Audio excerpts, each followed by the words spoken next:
Is it so? Well, no. St. Patty's Day was 3 hours and 34 minutes ago. Ah. Or you did a whole other pod after St. Patty's Day. That's why we're drunk, because we celebrated St. Patty's Day. Yeah. Well, we're not always drunk? I think we don't have drink. Yeah. Okay. All right. Rob drinks. Man. Run!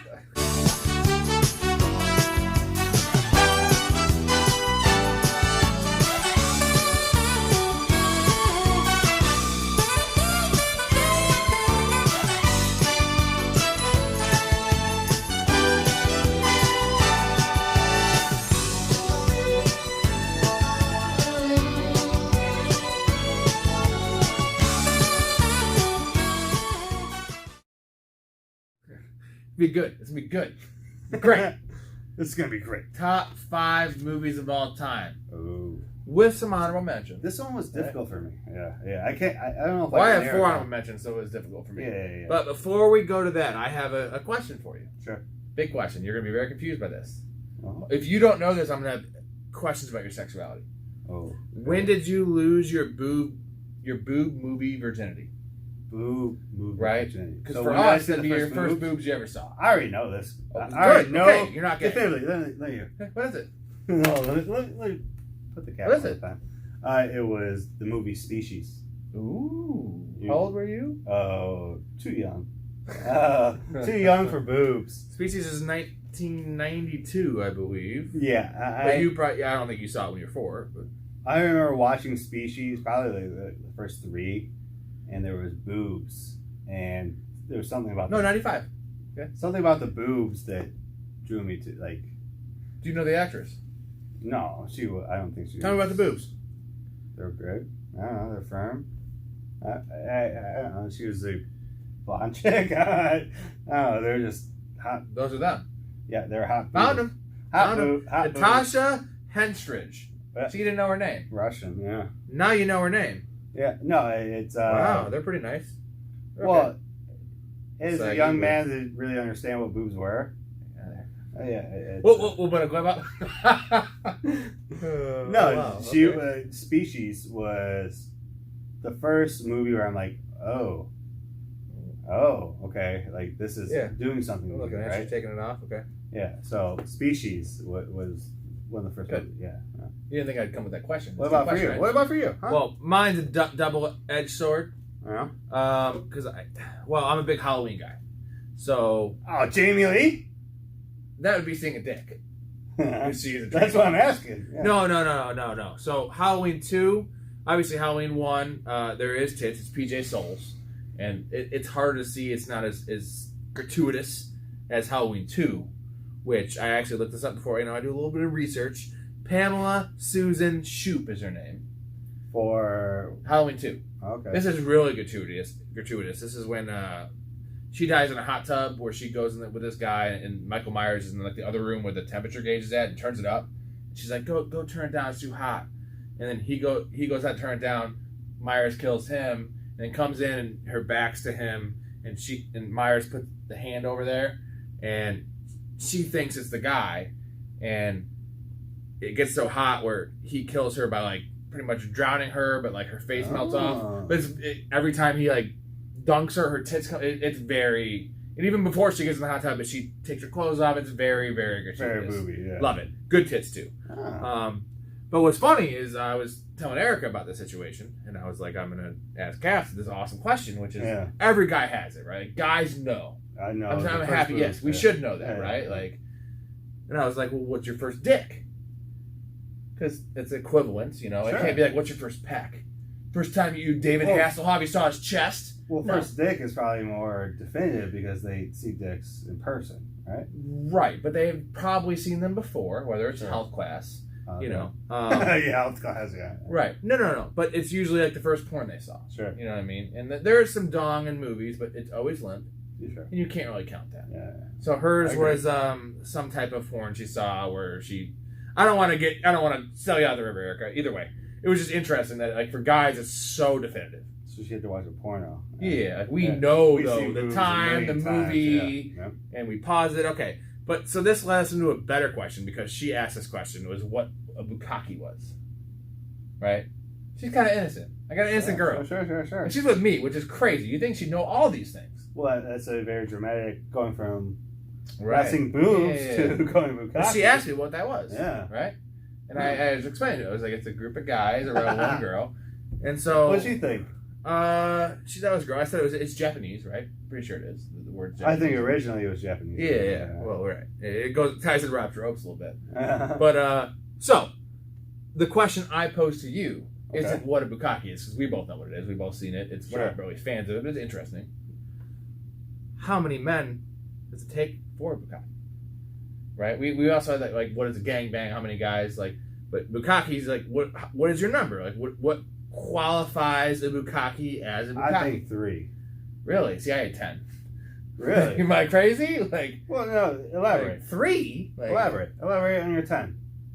Because it's like real gross and it's like real like cocky. It's like, to me that's like a porno thing. Like, yeah. I'm not talking about real life, because I don't think that happens in real life. There's girls out there getting fucking jizzed on by 3 dudes. Where? No, I don't think just intentionally jizzed on. Yeah, like, can I go there? Like, you got the address? Jerk off. No. So elaborate on your feelings on it. 10. I feel 10. Bukkake. Needs to be 10. 10 guys. Maybe 8. I don't know. Not 3. No, I think so. 5? I don't fucking 3. Reason I say 3 is because I think a 3-way like is not like if a girl. A 3-way is 2 guys though, so that's not 3. Yeah, so that would be like 4-way. 2 guys is 1 girl, 2 guys. Or if it's a 3rd guy, then it's Bukkake to me. Like, if you have a 3rd guy, if there's a 3rd guy that's just jerking off, just to jizz on you, just to jerk off on you, right, I think now it's down, like, but if there's 2 guys that are fucking you and then jizz on you, not Bukkake. That's just a fuck. The authority of Bukkake's, folks. And this is also brought to you by Sierra Nevada, one of our sponsors. God damn. All right, this is a movie podcast. How do you weasel always... this shit? This guy doesn't break down any film in football, but you know Bukkake. Yeah. I have a strict opinion on Bukkake. Don't ask me about Kyler Murray. If you ask me about Kyler Murray or Bukkake. Oh, I love just getting you into those situations. God and you just next thing you know, you're lost in it. And then, all right, top 5 movies of all time. Rob's ranks. Let's do it. Let's go. Let's hear. Best intro ever, though. It's a good intro.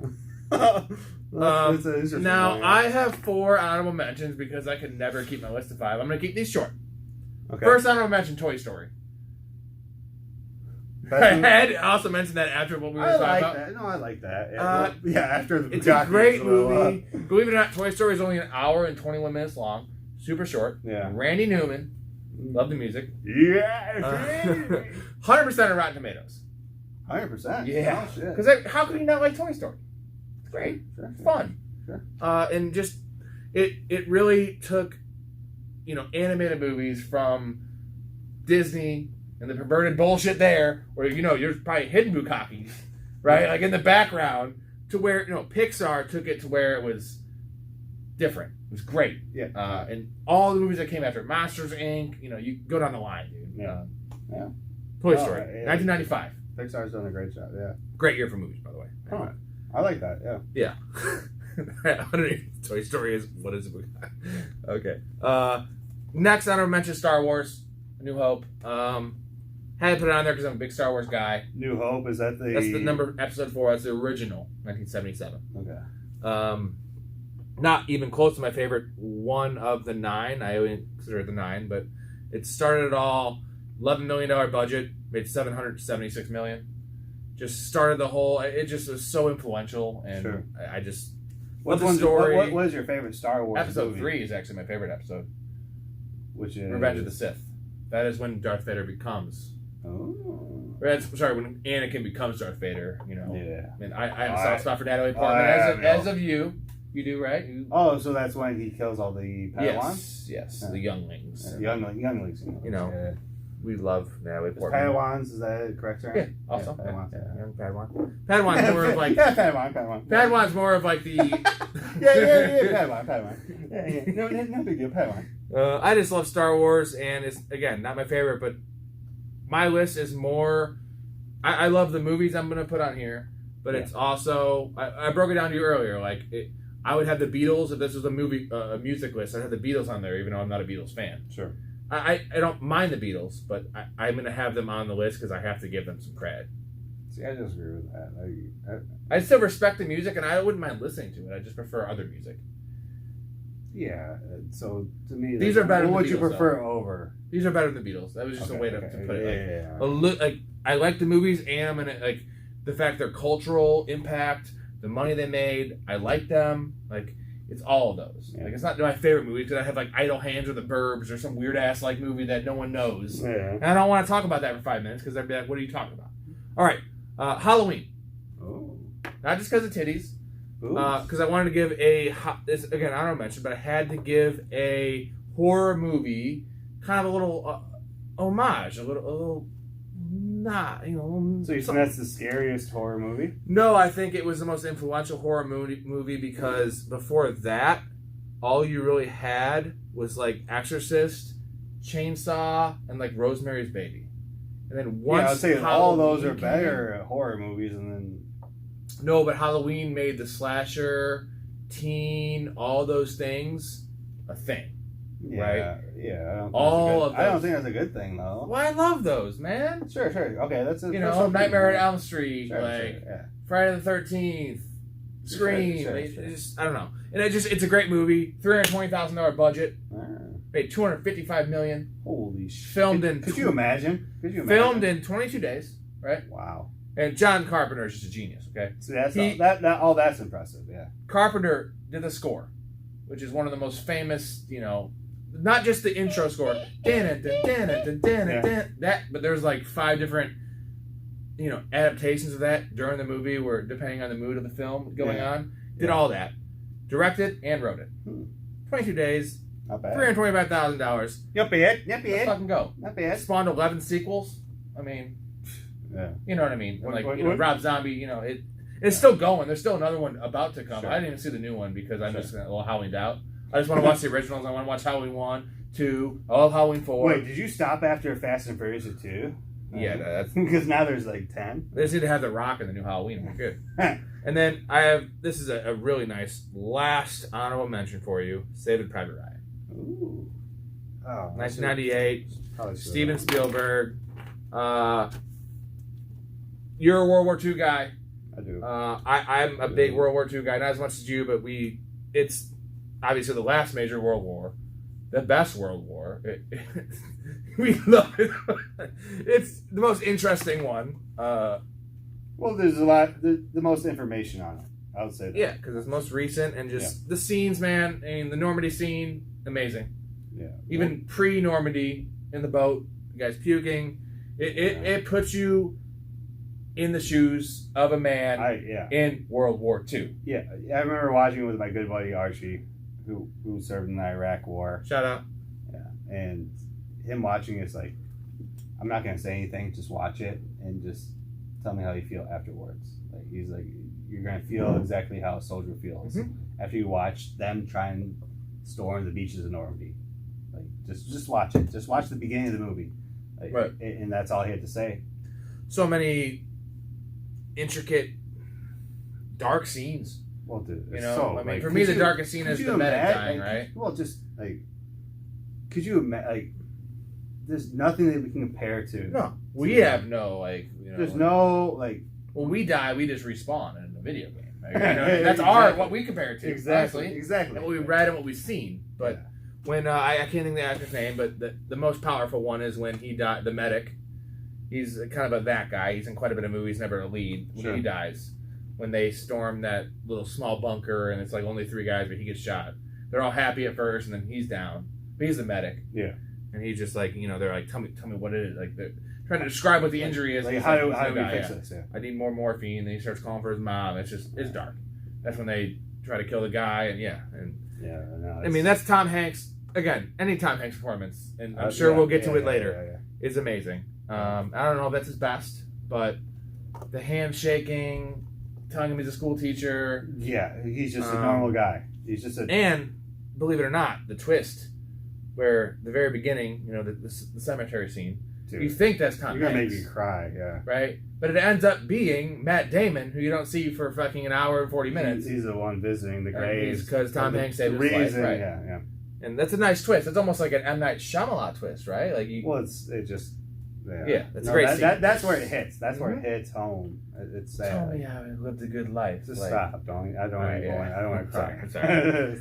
Okay, so we're getting to our list. Give me your number 5. I gave you all my honorables, so sorry for talking so much. Apologize. All right, so I'm going to start off with a lighthearted movie. It's Walk Hard. John C. Reilly, kind of. How would you describe him? Well, I love John C. Reilly. Yeah, well, John C. Reilly to me is probably my favorite actor, maybe ever, outside of Tom Hanks. But regardless, he's a great comedian in this movie. He does a great job of embodying like different eras of music and kind of parodying them. It's a funny movie. But music history lesson in this. But I think he's also a great artist. I think he sings well. I think he plays his own music. He plays the guitar. He sings himself. There's no gimmicks about it. So I think he does a good job about it, and I think he does a good job of replicating the music. I don't know. A lot of good cameos in that one too. Yeah, Paul Rudd, I think. Yeah. So many. This is probably my favorite favorite comedy movie probably of all time. I love the music. I can sing the songs. I can quote the jokes. I can do everything with this movie. This is probably my movie that is like embodies me. How many times have you seen anything? Over 20? Oh yeah. That's good. Yeah, it's good. Yeah, not as much as probably some of the other movies I've seen. Simply because of long weekends, the movie's on repeat. Right. But at Walk Hard, I think people that know me know that that's one of my. It just resonates with me a lot. Yeah. All right. My number 5, Shawshank Redemption. Oh, I like that. A little serious one, 1994. It's actually a Stephen King novel, which is funny that some of the best Stephen King things, most successful Stephen King things were not horror movies. It was Stand By Me and then Shawshank are two of the biggest ones. I mean, obviously he's known for Cujo and It and all this scary shit, but Morgan Freeman, goddamn, Tim Robbins, who actually kind of ruined his career because he just became that character, right? Really? You think so? It was almost like a Kramer thing where it's just like he was just. I didn't know that. He became Andy Dufresne. I mean, really, I didn't know that. Because it's such a. The thing is, Shawshank, $25 million budget, $26 million box office. Jeez Louise. Bust, right? Even though it's like on TV and it is a cult thing that people didn't give it a chance. It wasn't a movie theater movie, right? It came out in the summer, and it was competing against the likes of Forrest Gump, Pulp Fiction, and Speed. Yeah. Wow. Now, Speed is a summer movie. Pulp Fiction is the best Tarantino movie. And then you have Forrest Gump, which is, a lot of people argue, the best movie of all time. And you got a title of Shawshank Redemption, like it's a prison movie. It's just, It was, I mean, it's a 2.5 hour movie about some guy kind of trying to escape from prison. Platonic love story of men. But that's the beauty of it is that it became... It's such a great movie. The twist, it's not even the twist, but the ending... the fact that it made no money in the theaters and it's always on TV. It's the perfect TV movie because it's like 2 hours and I think it's like 2 hours and 20 minutes. And you cut a scene or two and you add commercials. It's perfect 2.5. Yeah. There's certain like lengths where it's so nice that you don't want the like odd number where you have to either add time or subtract time. Sure. So perfect. And it's believe it or not, it's a little bit. There's the sister scenes where the rape is rough, but it's kind of a family friendly movie for a PG-13. It makes you feel good, man. Well, I think you can relate to it. Like that's the thing is you can relate to almost every character. Like such good actors, such good writing. Like you can relate to every character. You can sympathize with every single prisoner. Mm-hmm. Like you're relating to prisoners, people that are in prison, right? And the fact that you're relating to those people, it humanizes them very well. Yeah, because like Red, Morgan Freeman, Red he murdered someone. They don't really say why, but he's a great dude. Yeah. Besides the fact he's getting people. Dufresne was innocent, so the way it portrays it, and just it really just it sucks you in. Yeah, and it's one of those movies where if it's on, you're sticking out. You know, you're watching, depending on what it is, especially if it's up to the point where he's about to escape. It's like, okay, well, I'm in for the last 40 minutes. Yeah, I gotta watch. I want to watch. Let me see him dig through the fucking. I gotta watch the warden blow his head off. I have to watch the way he crawls through, and then going to the bank with that smile, and can you put this in the outgoing mail, please? Yeah, and then. I hope, right? Or Red going to find the box and that little hayfield in Buxton. Yeah. Next to the stones. Crazy strategy, by the way. He's like, do you know Buxton? There's a hayfield. There's a rock. Like, what if he didn't find that? You remember the town? He doesn't even write in the letter. He's like, you remember the town? He's like, Swatnejo. And the Family Guys are great when they cover it. It's like, and Peter is playing that, and he's like, fuck, I don't remember the town. All that he doesn't know. He's like, okay, I got the money. But all right, that's my number 5. Can't beat it. Should have been more critically acclaimed, but it's actually better that it wasn't, in my mind. Yeah, that made it became what it is. That made it iconic, right? All right, so we mentioned this earlier. It's well, here, let me start with this one actually. It's Forrest Gump. To me, Tom Hanks is the best actor I've ever seen. I guess I'll start with that. It's not even that you've ever seen it. He's pretty much the best actor ever. Yeah, well, right? Yeah. I mean, I'll say the best I've ever seen because there's been a lot of actors before that. But regardless, Tom Hanks, and just that story alone, I don't know, something about it resonated with me as a younger person. Because I think everyone feels like I don't know, everyone feels a little different, like an individual growing up, and they're, I don't know, there's something about the way Tom Hanks had portrayed Forrest Gump that humanized him a lot. Like, even though he was obviously mentally challenged, but he was a little bit limited, but what he lacked in he knows what love is, quote unquote. I don't know. Formal education. The dude was smarter than me or you in terms of life experience. Sure, he succeeded in everything he did. Well, he was determined to do what was right every single time. I couldn't break down a gun like that. Gun drill sergeant. He was autistic, probably. Yeah, something. We don't even know what he was, right? It don't matter. Yeah, at the end of the day, before everything was politically correct, he was the politically correct. Like, don't disregard, I guess the term would be retard, right? Right. Yeah, I'm not using that derogatory, but that's what we used to call people that we would say are idiots, right? Can't say it anymore, but but so he's obviously not. I don't know. It's I don't know, something about Tom Hanks. He carries himself so well and just portrays the character. It just adds respect to that individual so well, and just he shines a certain light on people that maybe didn't have a light on before. So the history lesson is also awesome. Yeah, I love history. Robert Zemeckis, man, Zemeckis. He's an underrated. He's not a household name like the Spielbergs, like the Nolans. Yeah. Zemeckis, Castaway, right? Zemeckis, Back to the Future. Zemeckis, Forrest Gump. Really, bro. No shit. That trifecta alone. There's more too. No shit. Yeah. Zemeckis he's not a household name like I'm talking about these other guys. No kidding. I didn't know that at all. Zemeckis is amazing. If he makes a movie, you bet it's going to be good. And he likes Tom Hanks too. But Tom, you pair those two together, guess what you're going to get. Real quick, thoughts on Jenny. Jenny. What's your thoughts on Jenny? Forrest Gump's Jenny. lady? Jenny. I have a lot of thoughts on Jenny, so I want to hear your thoughts on Jenny. And it's actually who she was as a person, if she's attractive. Like, what are you asking?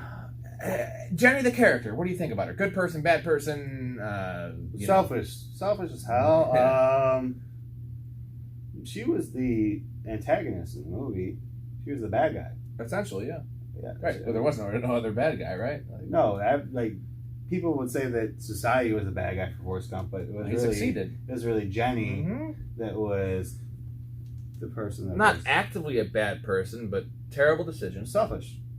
That's the word. Yeah. That's the word. Now, the thing is, Jenny gets a lot of shit in movie circles. It's like one of the worst women ever. Really? Oh, dude, because of the fact that she didn't know. It's kind of a hush-hush thing, but she had AIDS. Yeah. It's not like, they don't say it, Sure. but the timeline says it was like 1988. I assume she had AIDS. You know, right. Yeah. And she didn't know what it was. She had a virus, and, marries Forrest, and most likely fucks Forrest again. Either way, like... Well, they had a kid. Yeah. It's like, you can raise my AIDS baby. I don't know. It's, again, Family Guy does it great, where it's like, it shows just like how bad Jenny, they really, really exaggerate it, but it's like, of course, when she's dying, I'll come back to you, Forrest. Like, it's just bad. But there is a worse movie woman character.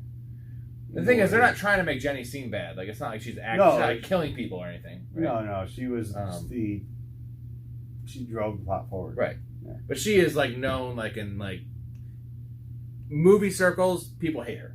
Okay? I think she's a normal person. Yeah, but she's hated. But she would do... Because Forrest is so nice and so great. She took advantage of him and always just assumed he'd be there. And, like, you don't know what love is, Forrest. Forrest knew what love was more than anyone, dude. Right? Not know what love is. Like, that dude loved. Like, you know what I mean? He loved one woman the whole time. I'm sorry for crashing your Black Panther party. Yeah, no. Forrest it almost brings a tear to my eye because he does such a good job of acting that you feel for him as a handicapped individual. And you just know how much he cares about those people and how disrespectful they are to him. Mm-hmm. Always. It's sad. It's great kind of way to bridge to my next one. Right? Well, number 4, Titanic. Now, this is a new addition to my list. And this is almost the Beatles on my list. Because as I do enjoy Titanic. It was a good movie. Have you seen it? How many times have you seen it? Half a dozen times. Maybe. Okay, that's a lot. Yeah, I've seen it maybe 4 times only, which is really low for my list. No, the same thing. I mean, I've seen Shawshank 20 times. These other movies I'm going to have, I've seen a lot. Okay. I do enjoy it, and it's also, for me, an homage to Leo, because this made Leo the biggest star in the world. Yeah. Right? And we both love Leo. Love him. We think, in my mind, Leo is the modern day Jack Nicholson. Sure. He's better. He's going to be better, because he's still killing. He's not just sitting there in Lakers games. Titanic, 1997, okay? You know how long Titanic is? 2.5. 3 hours and 14 minutes. Fucked up, right? That's why I never watched it. Do you remember how everybody saw that movie like 7 times in the theaters? Yeah. Dude. A 3 hour and 14 minute movie? It's grossing, yeah. Wow. How much do you think it made? First of all, $200 million budget. Crazy big. 1997. Back then, yeah. Yeah. You know how much it made? Billions. $2 billion plus. Jesus.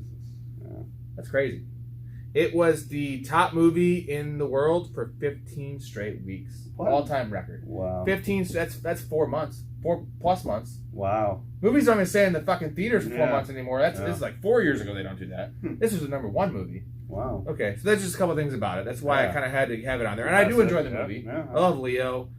The whole idea of Titanic in history is mind-boggling. The fact that they're just cocky as fuck about this ship. And, we're gonna go super fast. We're gonna get there. We're gonna beat the time. We're gonna surprise people. Like, dude, come on, bro. Like, kill everyone on board. Not have enough boats for everyone, and it's crazy. All right. So, why I wanna. This is a nice bridge from Jenny Gump. Is Kate Winslet's character? Kate Winslet character, Rose. She's not really talked about like Jenny Gump is like a bad person. Actually, a lot of people like her.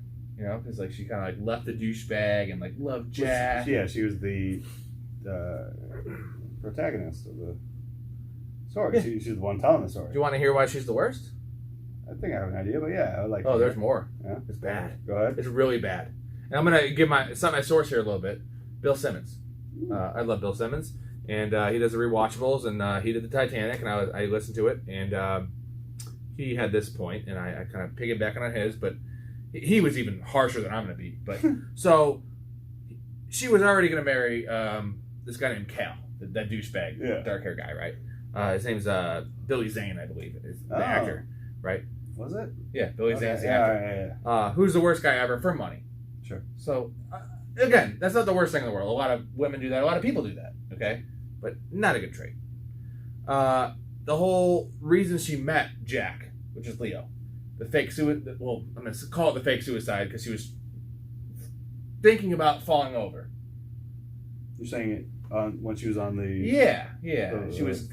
The movie portrays it like she's going to jump over. Yeah. He saves her, but why would she... I don't know. The movie portrays she's going to, like, jump up and save her? Yeah, no. She was going to just jump off and die. Really? She was miserable with that guy, even though she was engaged to him. Oh, she's just... Because her mom wanted her to marry him. See, I think of it a different way. Like, when Jack's in the water, like, hanging on to the boat... No, I'm not talking about the end. I'm talking about when they first meet. Oh. When she's in the front of the boat, before they even meet, he's just like smoking a cigarette, and she's like at the front. She's like thinking about just jumping off. It's her perspective. She's like, fuck this shit. And so he saves her, but even after he saves her originally, she like kind of falls again. He like grabs her, and then by the time they're up, people see it, and he's this peasant, this like poor guy, he's like holding on to her, and they're like, "Oh, are you okay? He's assaulting you." It takes her 15 minutes. They're like, he's in handcuffs. She's like, actually, I slipped and he saved me. It took her forever to say that. But in general, the fake suicide, like, what are you doing? Yeah. Like, okay, whatever. We'll move past that one, right? That's how they meet. Then he gets invited to the whole, the lunch, dinner, or whatever. Yeah. And then, so they have the date. They've known each other for like 15 hours. Next thing you know, she's engaged, by the way. Yeah. She's a hoe. She's like, paint me naked. Next thing you know, she's naked, he's painting. 2 hours later, they're fucking in a car. She's engaged, by the way. Dude, 17 hours after meeting, they're fucking in a car. Yeah.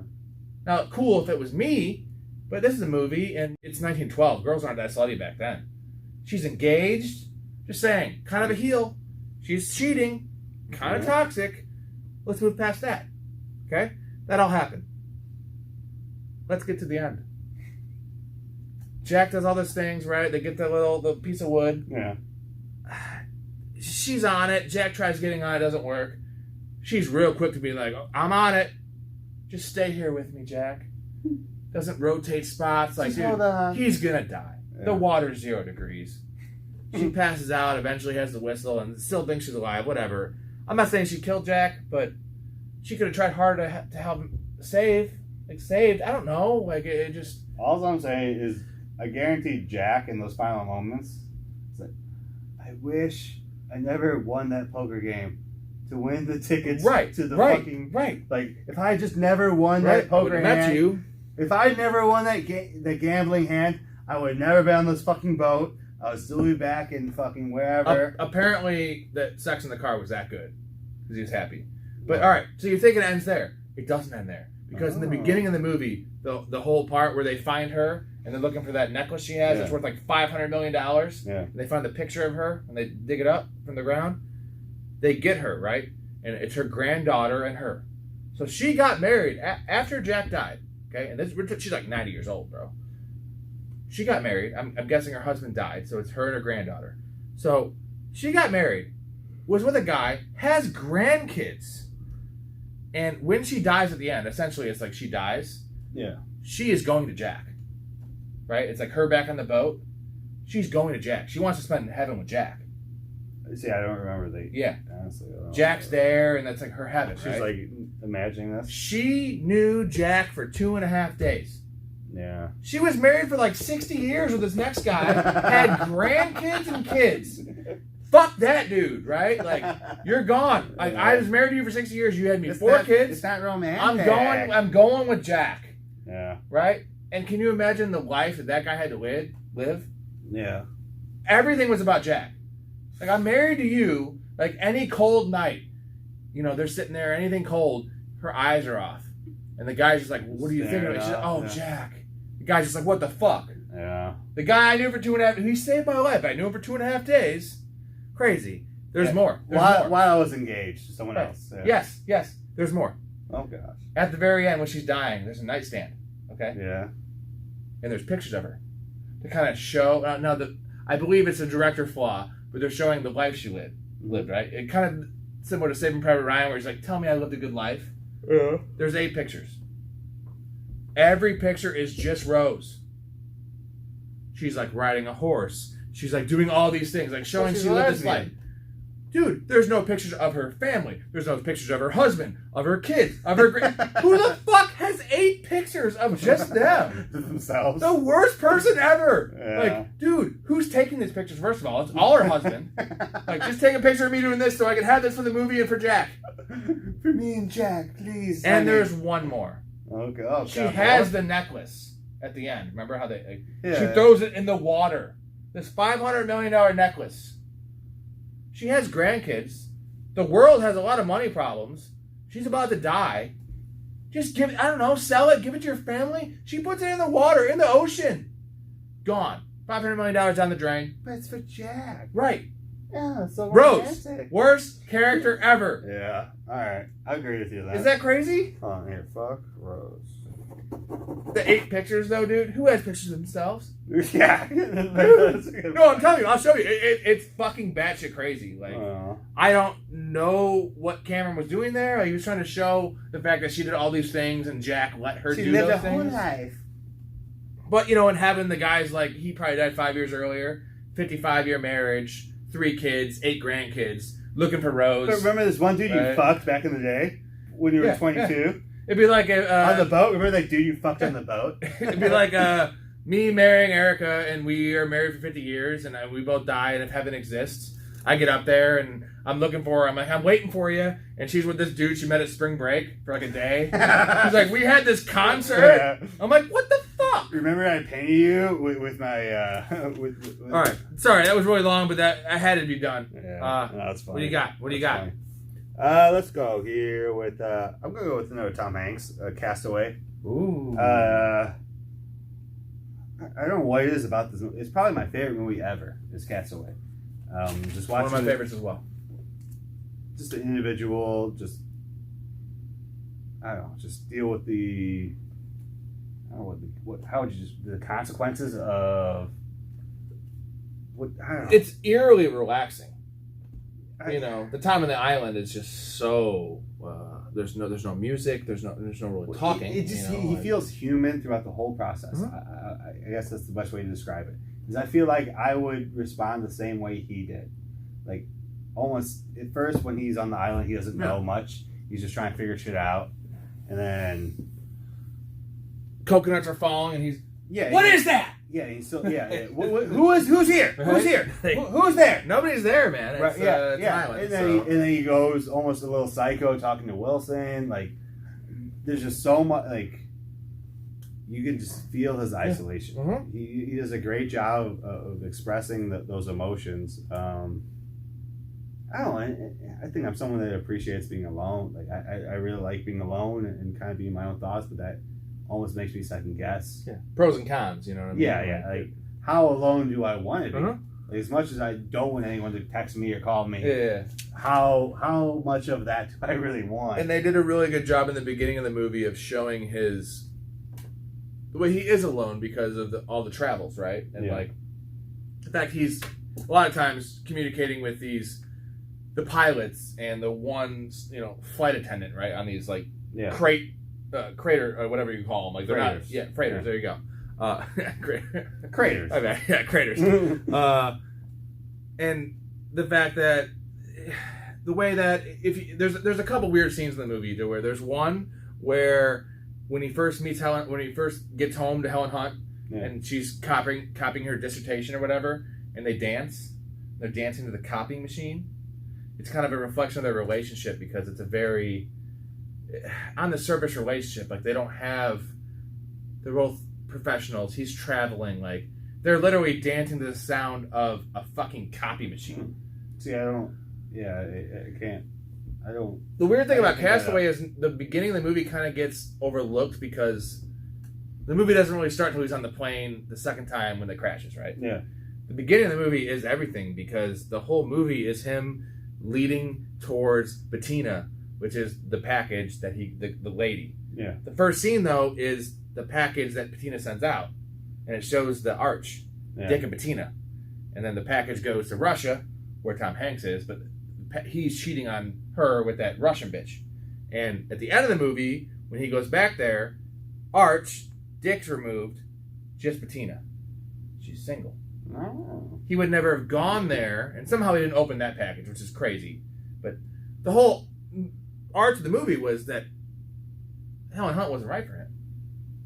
Yeah. Tina was. Yeah. Right? Because I was going to say, he goes back to Helen Hunt, and it's as much as she wants, like, it's romantic. Like, he came back to her. It's not right. And no. And she has a kid. Well, but she has a whole family. Yeah. Helen Hunt proclaims, though, she does say the words that not only I love you, she says, you're the love of my life. Yeah. Tom Hanks says, I love you too, Kelly. Right? You think he would also say, you're the love of my life. Just little small things. Yeah. Again, the movie, again, so Robert Zemeckis, so bro. you think, but all right. Robert all Zemeckis. Right. And again, this is also, shout out to Bill Simmons, one of my favorite movies, but I've analyzed Castaway. I'm happy you have it on my list because it's one of my all-time favorite movies. Yeah. But I told you my spirit of my list was more about cultural. Like, it would be on my top 5, so I'm very happy you had it on there because I could talk about it because I love Castaway. If there's a movie I want to, like, fall asleep to, nothing better than Castaway. Just because the hour and 10 days on the island is just the sound of the water. Yeah, funny thing, I've had multiple girlfriends buy me the movie the DVD Castaway because that's my favorite movie. Yeah. And so just because they think do you still have them all? Yeah, I have 18 copies of Castaway. Can I have one? No. They all mean something to me. How many times have you seen it, you think? Oh, 18 times. One time for each time I No, seriously. Is that about right? Yeah, probably 20 times. I mean, it's something I can watch. Sad to say, I'm probably up to about 40 on that one. Yeah, I can watch it forever. Like, it's Tom Hanks is my favorite actor probably ever. Yeah. All right, number three, Jurassic Park. Oh, 1993. Oh shit! All right. $63 million budget, which actually is kind of low considering that we saw that Titanic at 200. $1 billion box office. Whew. Now, this just was one of those that changed movies forever. Yeah. You know what I mean? Like, not only the CGI, but the fact we have dinosaurs in CGI. Great CGI. Steven Spielberg. There's, John Williams' score. That score, when they're landing on the island, the first time they see the dinosaurs, the T-Rex scene. I mean, you can go down the line. And, 5 sequels. I like Jurassic Park 2. I actually do like Jurassic Park 3. After that, as much as I love Chris Pratt, can't get down. No, I agree. But original Jurassic Park, I love Goldblum. Okay? Love Goldblum. Yeah. He's hilarious in the movie. Perfect, right? Yeah. Perfect. The kids, the place they take you is so great. And it's just magical, and, the fucking ending scene is so scary. Like, as a kid, we were 5 years old when this came out. The kitchen scene, when they're eating ice cream at first with the raptors, and they get into the actual kitchen. Yeah, dude. It's the original Wayne Knight, dude. The awesome. Newman fucking being the heel in the movie and trying to steal the DNA and ruining everything. Yeah. You got Samuel L. smoking that nub of a cigarette. Fucking thing is like nut. He's smoking the filter, son. Like, I'm pretty sure when he lit that, he doesn't take it out of his mouth. He doesn't use his hand. He is a handless dude. Like, goddamn. That's a good one. I like that. I like that. All right, what do you got? Oh, let me go with Training Day. Number 2. Whoa. Yeah. So I actually wrote Denzel, son. I wrote an English paper in high school about this. Wow. And that's how I passed English class in my junior year, maybe. I last second wrote 2001. So I wrote a paper about Training Day, I think in 2003 for English class. I always enjoyed the movie a lot, and I think that's why I was able to just write a paper about it. I forget what the paper was about, but I'm a big Denzel fan. I know you love Denzel. Yeah. And that's kind of... I love Ethan Hawke. So Ethan Hawke kills it too. Yeah, and that was when I was kind of trying to figure out myself a little bit, and I was into rap a lot, so I kind of associated a lot with the rap and kind of gangster culture, I suppose. I guess that's the way you describe it. So I kind of associated with that a little bit, or at least I thought I did. But in reality, I don't know. It's just the acting. It's just the drama about it. There was a lot about it. There wasn't. I don't know. There's something about. I guess there was something about it that just resonated with me. Mm-hmm. It's probably one of the. I love Flight for Denzel. That's older Denzel, coked up Denzel. Sure. But any Denzel's great. That would be the iconic Denzel performance. I do believe he won an Oscar for that. Yeah. I mean, because the thing is, he's playing a bad guy. Yeah. And you don't realize it until, I don't know, 40 minutes into the movie. Yeah. You kind of get the idea, but even when he goes to his family the first time. Yeah, well, right? When Ethan Hawke is first training with them, he doesn't realize exactly how shady he is. Yeah, right. And then they go to the ghetto, and he's fucking broad, and Right. all these other gangsters are like cool with him simply because they're afraid of him, not because they respect him. Right. And then you kind of realize, like, oh, this is all just he's just laundering money. He's just gathering money Yep. off of it. The same when he makes him smoke the weed. It's pretty great. The PCP. Right? Yeah, it was a PCP. Yeah, there you go. It's PCP, bro. Uh-huh. Yeah. He just got wet. He just got wet. And the thing is, that became the saying for like any movie, period, anything with PCP was you got wet. Like I feel like that coined the term. Maybe I'm wrong. I didn't know. I didn't know. I never heard the term. it until then, You got wet. Yeah, right. That's the only term I know for PCP. Uh-huh. And I feel like anytime I heard it after, it's referring to that movie. Sure. You know what I mean? Yeah. I could be wrong. But I don't have a big PCP like. I've never crowd, even seen like, PCP in life. Actually, I failed the drug test for PCP once. Really? You Yeah. taking it? Well, my dad used to drug test me Yeah. when I was like 16 because I got in trouble a little bit. Sure. And it was just for weed, you know. 'Cause you should be smoking weed when you're 15. And you know, I got high as fuck, and I got alcohol poisoning last night. Angel dust. It can be laced in weed, so maybe it was laced in the weed I smoked. But like, who the fuck? I don't know. St. Charles, bro. But anyway, I did feel like a at-home drug test for PC. He was so pissed. Yeah. And I was like, dude, I swear, I just smoked weed. Like, what is PCP? Like, not a drug that us Like, white it's like folks meth, do. right? It's an inner city like meth. I never even For African Americans. Yeah. heard or seen of it. Yeah. So I mean, All right, number 2 for me, Back to the Future. oh, Now, most of my movies were in the 90s, because, you know, that's also when we grew up. yeah. This movie was 3 years before we were born. But, again, Robert Zemeckis' son. Apparently, he's the best director ever, because he did Forrest Gump, he did Flight. Also, he did Flight, by the way. Zemeckis did Flight. Oh. Yeah. Contact, another good movie. Castaway, Forrest Gump, Back to the Future 1, 2, and 3, Holy cow. which are all great. But $19 million budget, made $332 million. Not just that, that was one of those similar to Titanic where just it took over. This is the original? Yeah, original Back to the Future. I love Back to the Future 2 as well. 3 in the Wild West, isn't that great? Wow. But Wow. it's one of those movies where it just kind of took over everything. And it was the original, you know, time travel wasn't really explored yet. Yeah. Well, obviously because it's fiction, but it was the first like mainstream time travel. Nothing like it. There was nothing like it. Well, Rick and Morty based off of. There you go. Yeah. Yeah, the dynamic of the older scientist, younger man, which I want to kind of cover real quick. It's strange. Yeah. Now, A little creepy, yeah. I don't get it because Michael J. Fox had a hot ass girlfriend. Okay, hot ass girl too. Hot ass mom. Well, He almost in the bangs his future, mom, yeah. but at that time, even when his family wasn't succeeding, before he changed everything, hot ass girlfriend. Yeah. Right. Played guitar apparently pretty well. Has some friends. Skateboarder. Even though he just wants to, skateboarder, before skateboarding was cool. That's only, But he hangs out with a 44-year-old, no, older, right? Because he goes, what does he go, 19, he goes 30 years in the past, and Doc Brown's still like, well, he's trying to be 25, but he 50, looks 40, yeah. No, so Doc Brown's probably 50. Yeah. So he's a 17-year-old, I don't know, a 50-year-old dude, who is clearly a bachelor, right? The beginning scene shows he has all the contraptions to feed his dog. He's so lazy, he doesn't want to feed his dog. Yeah.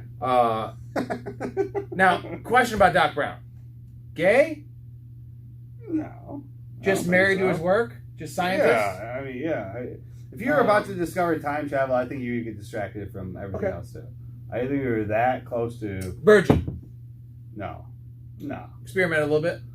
Oh, dude, I bet you got laid a lot. Yeah. Well, in the future? Well, wherever you want. All right, here's a better question. Yeah. How big do you think Doc Brown's porn stash was, though, dude?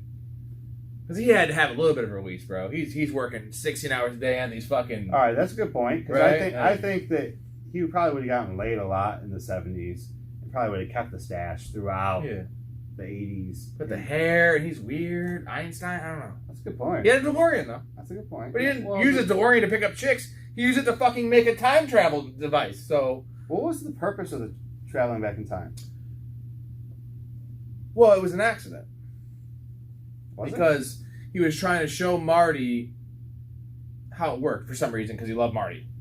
No. And originally, the first try, he sends Einstein in it, and he sends him 1 minute back in the past. Okay. And then when he comes back, the reason he even got it up and running is he stole some, what was it? The hell is it? Not titanium. Vibranium? What is it? You're close. But he's from like Libyan terrorists. Okay. And they find him apparently at the mall and they kill him. That's why Marty gets in the fucking DeLorean and takes off and gets to 85. And he was showing, as an example, he was showing him like how to change the date he was going to. Mm-hmm. And he just happened to send it back to the date he had the idea for the time machine. Which is why he goes back to 1955. Yeah. For the idea. Uranium is what it was. Uranium. So, Yes. so it's a vicious cycle almost. Yes. Yeah, okay. Yes. So it's an accident that Marty goes back, but he could have gone anywhere. You know, and then obviously later on he goes in the future and then he changes shit. So it's almost a what's the term? Well, it's a vicious cycle. I mean, the fact that Not he didn't vicious even... cycle, but it's a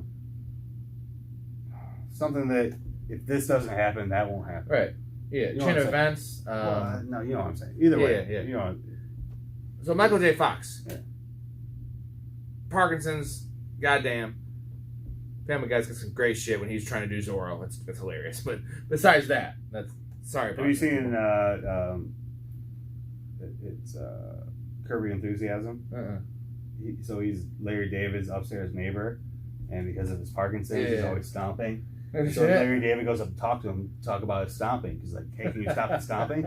So Michael J. Fox offers him a soda, but he's shaking because of his Parkinson's. No shakes shit, it out. dude. So Larry David opens up and sprays all over his face. So then he complains to the owners association that Michael J. Fox shook up a pop and sprayed in his face and stomping. But Michael J. Fox is like, "No, it's my Parkinson's."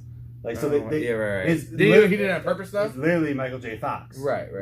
Well, Michael J. Fox was pissed that Larry David was complaining about him stomping around. So say, "Hey, you want soda?" Yeah. So the whole joke is about the Parkinson's, like how he can't control what he's doing, the noises he's making. But Larry David's so pissed off, like, what the fuck? Like, I just moved in this apartment, it's supposed to be super rich. I live right below Michael J. Fox. Now there's all this stomping and like he sprayed soda in my face. So now he's the bad guy because he's complaining about Michael J. Fox's Parkinson's. Right. So I gotta watch that show. It's great. Michael J. Fox, though, I believe is like the most loved actor, at least in terms of when he's making a project, or was, even still is, but he doesn't act as much. Because, and one crazy thing is, during this movie, and during, I think, the first two, he was in Family Ties, which was the biggest show on TV. Yeah. So he was filming 8 hours a day in Family Ties, and he was filming 8 hours at night for this movie. Wow. So he was doing 16-hour days for like 4 months, dude. And still had that product of Back to the Future. He killed it. He killed it. Like, biggest star in the world at that point. And he's 5'5", so go on. That's my number 2. Who's your number 1? I know what it is. Can you read it? It's Goodfellas, dude. Oh, that's what that says. Yeah, Goodfellas. Yeah. It doesn't say Goodfellas, but you see, that's you read good that? police shit, bro. I've been trying to read that for like 4 fucking rounds. Yeah, you mentioned Goodfellas. No, so Goodfellas, to me, I don't know if it's an Italian thing. Well, all right. Tell the people how Italian are you? I'm not that Italian. Well, then what is it? I don't know. I just. Well, I'm not saying I'm super Italian. I think maybe it's an Italian thing that I like. Oh, you like Italian stuff? Well, I think my or... family has historically liked Italian stuff, so like I've been drawn to that. I don't know. I mean, I guess subconscious. My dad has always liked like The Sopranos. Like he's always admired Tony Soprano. Like he always wanted to be like. I don't know. Maybe it's like a earning respect or gaining respect type thing. Like in an era that where either way, I don't know. Goodfellas to me, it's just something I can relate to. Right? I feel like I can a lot of those instinctual emotions I can kind of relate to. Like, I hold them back, but like I can relate to those Italian guys is the way they get pissed off at women. Like just the way like I can understand. Like I get maybe that's the way I was raised without realizing it. Like like I've been not criticized, but made fun of, I guess, a lot, especially out of state. Like I live in Colorado, I live in Florida. Like for talking with my hands and talking with an accent, like and saying use, like use people. Like I say a lot of like what they think of as like mafia or whatever things. Like so, I guess I kind of relate. Like subconsciously, I kind of associate with those because people associate me with those things. So I kind of just I don't know. It's epic. I mean, no, it just seemed like the beginning with the trunk. I mean, well, like for my dad, it probably seemed like the good old days because like he grew like my grandpa was a meat butcher, like old Italian, like first off the boat, started a meat locker, like just like, and so I'm sure it was like he responded to that.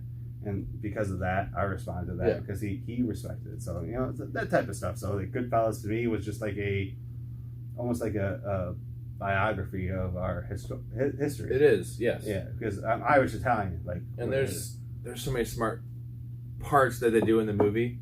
Starting off when he's a kid, for one, is just genius. Yeah. And showing how much of a douchebag his dad was. Sure. He was because the kid was making more money than the dad, right? Sure. And and just the trunk scene to start off, and then to wait, whatever it is, 40. Well, in that movie, it might be 55 minutes. But they actually show what happened. Yeah. You know what I mean? And Pesci just being a fucking psycho, which he's always just. Have you ever seen a man so small in stature, but like in all these movies, be such a scary? Like, Pesci did a good job of it. How tall do you think Pesci is? He's not Danny DeVito, but he's not fucking Michael J. Fox. He's like 5'3". Yeah, he's not. But at the same time, like I wouldn't fuck with him. No, because he'll stab you with like a pen, dude. That's what you think, but in reality, he's just probably like a normal. Oh yeah. But just the way, but it's very believable. The same way I love Michael J. Fox because it's believable that he gets these hot ass girls. When in reality, he's 5'5", and 5'5" guys, unfortunately, unless you have money, aren't getting girls. Yeah, you're 5'5", bro. But he had a lot of money. Your hands are as big as the pit quarterback. Goodfellas. It's long, but it doesn't feel that long, does it? This one thing, I mean, it's on. How long do you think it is? Is it TNT or whatever? It's on basic cable all the time. Something I can watch every single time. I can just relate to it. Like I as douchey as those guys are, as scummy as those guys are, it feels like I can relate to those guys growing up. Like it's 2 hours 26 minutes, by the way. So it's actually like the thing is that's a long movie, right? Titanic is an hour longer than that. Oh wow! And all it is Rose just shitting on guys. No, but we have to touch on Martin Scorsese a little bit because he's just great. Yeah. And that's Did you see The Irishman? Did you watch that? I haven't. No. Don't. You don't like it, bro? No bueno. It's half as good as that, but an hour and a half longer. Yeah. It's like 3. I watched it, of course. I was really late to the party. I watched it like 2 months ago, maybe 3 months ago. Sure. It's 3 hours and like 25 minutes of like old De Niro and old Pesci and half the action. It's not great. What I didn't like it, the reason I haven't watched it is because they decided before anyone would watch it that it was the greatest movie of all time. Right. It's like we're gonna have all these guys come back and so now all of a sudden we're creating the best movie. It was the halftime show that just happened, right? Like, exactly. Like, guess what? We got Dre. People are trying to tell me it's the best ever. And I'm like, I mean, it's okay, I guess. Like, I feel like I had to watch it because I'm a pretty big Scorsese fan. Yeah, I haven't watched it. And I like the other Scorsese. Have you seen Taxi Driver? First De Niro movie, pretty crazy. Yeah. And I actually, believe it or not, I'm a Leo guy, so I like Shutter Island, which is really weird for Scorsese, right? Yeah, of course. I mean, it's Leo going mad. I mean, No, I like Scorsese, and it's like I had to just I owed it to Scorsese to watch that. Yeah. And everyone, the thing is, I have all these fantasy football group chats, and when The Irishman came out, everyone was like, "Dude, so great." I'm like, I don't know if I want to commit 3.5 hours. I can just watch that's essentially like 10 episodes of Seinfeld I could watch. Yeah. You know, I've watched them 40 times. Yeah. I know what that is. Yeah. You know what I mean? And I eventually gave in and I watched it. And Erica watched was in the shower for some of it, towards the end, because it took me 4 different blocks to watch it. You know, and she's like, this sounds really bad. Yeah. It's there's a 10-minute car ride scene with the guys talking to the girl, and she's like, "What is this?" I'm like, "Oh, it's just watch Sopranos." Honestly, if you want a mob, legit, if you want a mob fucking. I've never watched Sopranos, so I know it's if you want a real mob fucking experience, yeah, just legit watch the there's no sugarcoating it. You legit understand how it's even with Italian families. You because it's a more authentic experience. I wouldn't consider, from what I hear, I wouldn't consider me and my dad I wouldn't consider my dad someone that. Your dad was pretty Italian, but not like that. We wouldn't. I don't know. We wouldn't pray and stuff before dinner. We wouldn't do all that stuff. But we went to his brother and sister's house. Then all of a sudden, now it's super super Italian. Right. They're kissing our cheeks. They're there's literally bowls of pasta. We weren't that far. There's always a level of more Italian. We weren't that far removed. It was funny that we were just this just one step removed from very very super if we go to my father's side of the family. It's soup cannolis, this weekend I'm going to my sister's house to St. Joseph, just some saints that. To me, it means nothing. I don't mean no disrespect, but we're going to go celebrate St. Joseph, who's the best saint for Italians or something like that. So we're gonna go. She has a big dinner planned. She's going to create a whole feast so we can celebrate St. Joseph. I'm like, Well, I would consider your dad pretty Italian. That's from me as a non-Italian. Yeah. Right? He wanted to be more Italian than he wanted to be, but... Him compared to who you're talking about, he wasn't that Italian. No, his family was much more... my family, my direct family, not even that far removed, is very, very Italian. Super, super Italian. So they love that movie. I don't know that, but, what they were doing in that movie is not that far removed from what is reality. Relate to it. Yeah. Well, no, that was just I don't know that's why I liked. No, it's just a great movie, and Scorsese's fucking killer. I love Goodfellas, not for that reason, but my point is, I guess it's not that far removed from my reality. I guess, but even it really is because that's not my reality. That's not the way I live my life. That's not the way any of my families live my life. Taste, right? But it's not that far removed from the way I live my life. You understand what I'm saying? Yeah. You ready for number 1? Yeah. What do you think it is? Do you have any idea? Terminator 2. What? Terminator 2. T2. Judgment Day. Okay. That's surprising, yeah. Is it? I think so. No. James Cameron. Okay. Camera guy. Apparently I have 2 Cameron movies on my list. But $100 million budget, $520 million box office. I'm an Arnold guy. So, I love Arnold. Yeah. He almost handsome. Made my hot... No, he's not high handsome, but he has a good body. I had to get an action movie, and this is... For me, why this is...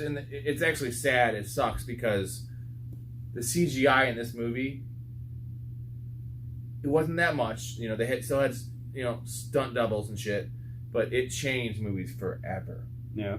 And if it wasn't for T2, there'd be no fucking Avengers and all. I mean, eventually it would have happened. But I'm saying this was a great fucking best. Stuff, yeah. No, see, this is the perfect amount in my mind. This is movie making at its peak. Sure. The 90s for me are the best. But I'm going to give you some reasons why. The first time, I like the original Terminator, which is 1986 or 7, I believe.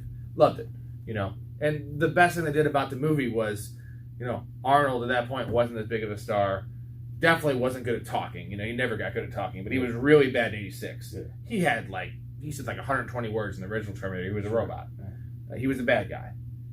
To spin it around T2, and the thing is, nowadays, you know everything about a movie before it comes out. In 91, there ain't no internet. All right? So nobody knew Arnold's the fucking good guy.